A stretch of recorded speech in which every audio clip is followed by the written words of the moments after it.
पंढरपूरमध्ये भाजपाने एकनाथ शिंदेंच्या शिवसेनेमध्ये चांगलीच जुंपलेली आहे। वसतिगृहाच्या प्रश्नावरून भाजप विरुद्ध शिवसेना आक्रमक झाली।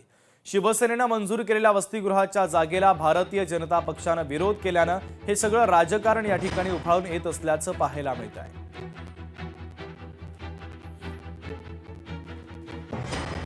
मागासवर्गीय विद्यार्थ्यांचं जे काही वसतिगृह चालतंय ते भाडे तत्वावर गेली कित्येक वर्ष झालं चालतंय आणि याला महिन्याला जवळपास 3 ते 4 लाख रुपये खर्च येतोय।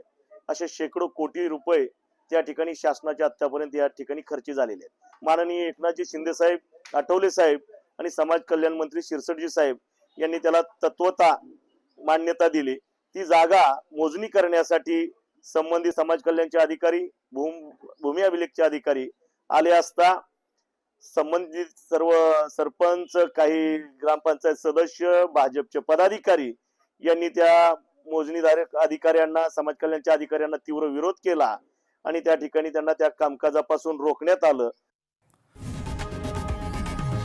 लोकशाही मराठी ऐका, पहा, जागरूक रहा।